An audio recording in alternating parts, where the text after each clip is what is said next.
Après un deuxième conseil qui a vu partir Emin, le doyen de l'aventure, Rudy, de l'équipe rouge des Tinago, semble discrètement mener la stratégie sur Koh Lanta, le feu sacré en ce début d'aventure. Il a récupéré le pouvoir du talisman et compte bien s'en servir. Interview. Pour ce deuxième prime de Koh Lanta, le feu sacré, des alliances commencent à se tisser. Et notamment, entre les deux équipes menées par Elena, les Rouges, qui a agacé les internautes dès le premier épisode et Nicolas, les Jaunes. À ce petit jeu, Rudy, candidat charismatique des Rouges à qui Nicolas a donné le pouvoir du talisman, semble avoir une longueur d'avance. Très proche de Tania chez les Jaunes, il pourrait bien lui venir en aide et s'en faire une alliée.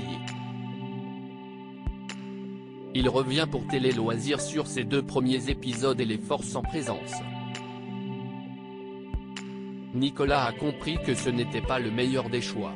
Télé Loisirs, on ne vous voit pas très emballé d'être choisi par Elena dans l'équipe rouge, qu'est-ce qui vous a déplu chez elle, de prime abord? Rudy, comme beaucoup de candidats, j'aurais préféré être dans l'équipe de Nicolas pour son charisme et sa sportivité. L'arrogance d'Elena était un peu compliquée à gérer au début.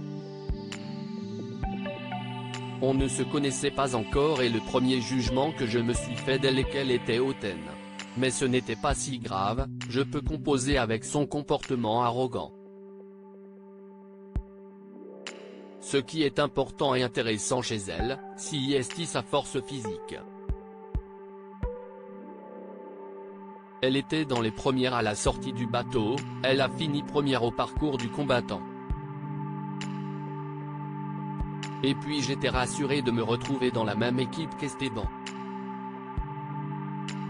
Pourquoi ne pas avoir profité du deuxième conseil pour l'éliminer, comme prévu? J'étais d'accord avec Martin, pourquoi éliminer Elena alors qu'elle est forte? Il faut voir plus loin.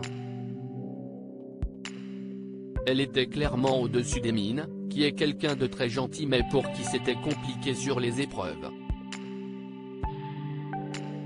Si on éliminait Elena, on se tirait une balle dans le pied au prochain jeu avec un élément moins fort. Elle a peut-être un mauvais caractère mais elle se défend. Et moi, personnellement, je n'avais pas vraiment de problème avec elle, j'ai su apprivoiser son caractère. Quand on y arrive, on ne voit que ses bons côtés et notamment son côté sportif. Les filles n'aimaient pas son caractère mais on leur a fait réaliser l'intérêt de ne pas l'éliminer, elles ont changé d'avis et ont pris sur elle.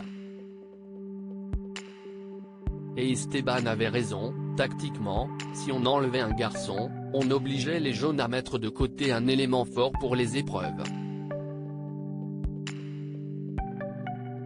Personne ne me fait peur. Vous avez aussi dit au sujet de Nicolas, chef de l'équipe jaune, je préfère l'avoir avec moi que contre moi. Oui. Si j'avais eu le choix. Le but dans Koh Lanta, c'est de rester le plus longtemps possible. Donc au début j'aurais préféré être dans la même équipe que lui. Mais je me retrouve en face alors on part à la guerre. Je suis un sportif, personne ne me fait peur. Je préfère avoir un adversaire à ma hauteur donc Nicolas. Avez-vous été étonné qu'il vous choisisse pour vous donner le pouvoir du talisman? Non, je n'étais pas du tout étonné. Nicolas est quelqu'un de droit. C'est un grand sportif, franc et très fair-play. Il a fonctionné au mérite. On est encore en début d'aventure et on pense moins au côté tactique, stratégique. Je pense que par la suite, il a compris que ce n'était pas le meilleur des choix. Vous auriez pu l'utiliser puisque vous n'étiez pas en danger. C'était trop tôt. Il y a des moments où il ne faut pas trop jouer et attirer l'attention. Il fallait que les votes soient une décision collégiale. Mais ne vous inquiétez pas. Il ne finit pas sa phrase, note de la rédaction. Que vous a dit Tania à l'oreille et qui va mettre le feu aux poudres dans la tribu jaune. Juste après le jeu, elle m'a dit qu'elle était clairement en danger. Je me suis dit, mince c'est chaud pour elle. Comme je vois que par rapport aux épreuves, ça pêche un petit peu et que ça risque d'être elle après Célia, la prochaine sur la sellette, note de la rédaction, je comprends que je peux la rallier indirectement à ma cause. Dans ma tête ça va vite, je garde précieusement l'information. Je me dis que si je pouvais sauver quelqu'un avec le talisman, ça serait elle. Et que forcément elle me rendrait l'appareil. Et les autres se tireraient dessus au conseil. Mon but c'est de foutre la haine dans l'équipe adverse. Ma stratégie est de fédérer. Finalement, si vous vous redonnez mutuellement le talisman, avec Nicolas, vous pouvez vous protéger tous les deux jusqu'à la fin. Si je le redonne à Nicolas, j'avantagerai quelqu'un de fort alors que mon but, c'est quand même de le blesser. Vous êtes donc beaucoup plus stratège que lui ? Ah oui totalement. Mais moins qu'Alexandre ? Pour moi Alexandre a sorti son mode stratège trop tôt. Il s'est fait remarquer dès le début en s'en prenant à Elena, juste pour mettre en avant les anciens. Ce n'était pas possible. Il a créé une division dans le groupe. Quand on commence une telle aventure, montrer qu'on est stratège n'a jamais été bénéfique.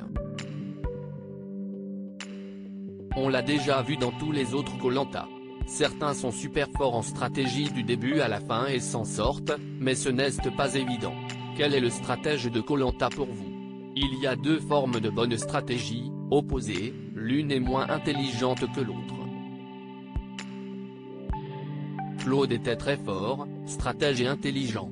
Il s'est mis tout le monde dans la poche pour diriger les votes au mérite. Comme il était fort il aurait pu faire peur et se mettre tout le monde à dos. A contrario, Ahmad n'était pas très fort physiquement, on se souvient de la natation, et il a essayé de mettre tout le monde dans son camp pour diriger les votes contre les plus forts. Et quelle est la vôtre ? J'essaie d'être le gars qu'on aime bien, qui passe partout. Je suis naturellement quelqu'un de très convivial, je m'amuse, je rigole. J'essaie de fédérer et jusque-là, ça marche. À lire aussi pas vu à la télé. On n'a pas le droit de se parler mais. Rudy, Koh-Lanta 2023, révèle ce que lui a dit exactement Tania.